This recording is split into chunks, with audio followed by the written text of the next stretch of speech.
Hi friends, very warm welcome to Sannu's kitchen. இன்றைக்கி சன்னுஸ் கிச்சனில் நம்ம சௌச்சோ பார்க்க போகிறோம். அதுக்கு தேவையான ரவை எடுத்து வச்சுருக்கோம். கேரட்டு, பீன்ஸு, வெங்காயம், தக்காளி, கருவேப்பிலை, பச்சை மிளகாய் எடுத்து வச்சுருக்கோம். வானொலியில் கொஞ்சமாக எண்ணெய் விட்டுக்குங்க. அதோடு சேர்த்து நெய்யும் சேர்த்து விட்டுக்குங்க.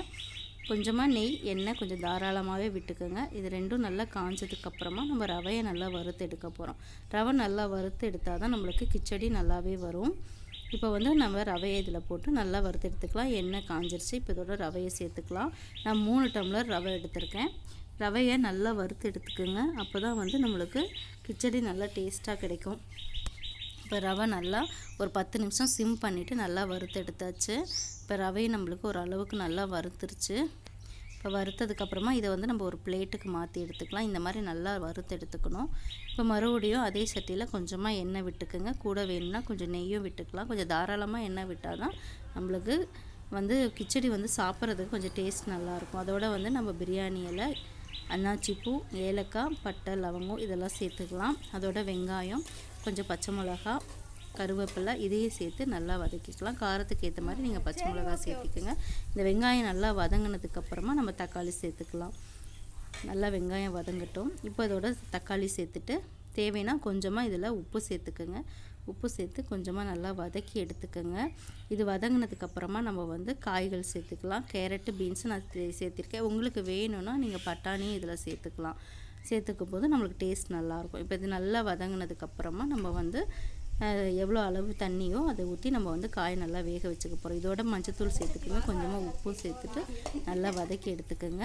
இப்போ நான் இந்த டம்ளரில் ஒரு 3 டம்ளர் ரவை எடுத்திருக்கேன். ஸோ இதில் அதுக்கேற்ற மாதிரி 6 டம்ளர் அளவுக்கு நான் தண்ணி வச்சுக்க போகிறேன். நீங்கள் எத்தனை டம்ளர் எடுத்துக்கிறீங்களோ அதுக்கு ஒரு மடங்கு சேர்த்து தண்ணி வச்சுக்கோங்க. இப்போ இதில் 3 டம்ளர் நான் ரவை எடுத்திருக்கேன். அதனால் 6 டம்ளர் அளவுக்கு தண்ணி எடுத்திருக்கேன். தேவையான அளவுக்கு உப்பு போட்டு இது நல்லா ஒரு 10 நிமிஷம் கொதிக்க விட்டு காய் நல்லா வேகட்டும். அதுக்கப்புறமா நம்ம ரவையை சேர்த்துக்கலாம். இப்போ இதை தட்டு போட்டு நல்லா மூடி வச்சுக்கலாம்.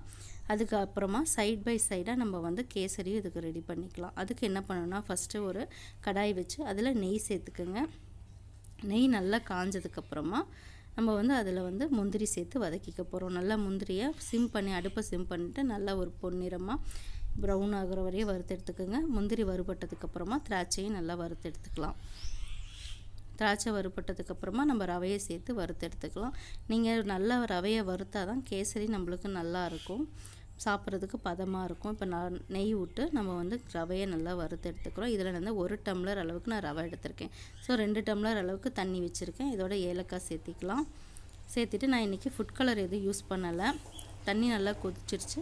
ஸோ இதோட ரவையை சேர்த்து நம்ம நல்லா மிக்ஸ் பண்ணிக்கலாம். ஸோ ஃபுட் கலர் நம்மளுக்கு உடம்புக்கு நல்லதில்லை, அதனால் குழந்தைங்க சாப்பிட்றதுனால நான் ஃபுட் கலர் மிக்ஸ் பண்ணல. உங்களுக்கு வேணால் நீங்கள் ஃபுட் கலர் ஆட் பண்ணிக்கோங்க. இப்போ இதில் நம்ம தேவையான அளவுக்கு சுகர் ஆட் பண்ணிக்கலாம். சுகர் ஆட் பண்ணி நல்லா இந்த சர்க்கரையோட பச்சை வாசனை போகிற அளவுக்கு கலந்து விட்டுக்கலாம். இப்போ இதோட லைட்டாக நெய் போட்டு நம்மளுக்கு கிளறி கேசரிக்கு தேவையான அளவுக்கு முந்திரி, திராட்சையை ஆட் பண்ணிக்கலாம். கிளறி நம்மளுக்கு இறக்கியாச்சு. இப்போ கேசரி நம்மளுக்கு ரெடி. அதோட இங்கிட்டு நம்மளுக்கு காயும் நல்லா வெந்துருச்சு.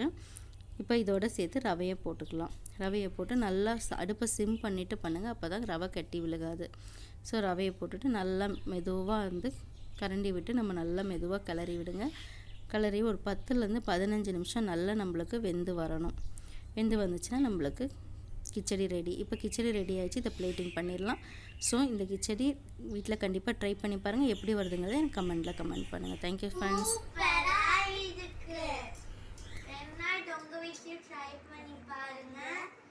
இந்த வீடியோ பிடிச்சிருந்தா லைக் பண்ணுங்க, ஷேர் பண்ணுங்க, கமெண்ட் பண்ணுங்க, மறக்காம சப்ஸ்கிரைப் பண்ணுங்க. பாய்.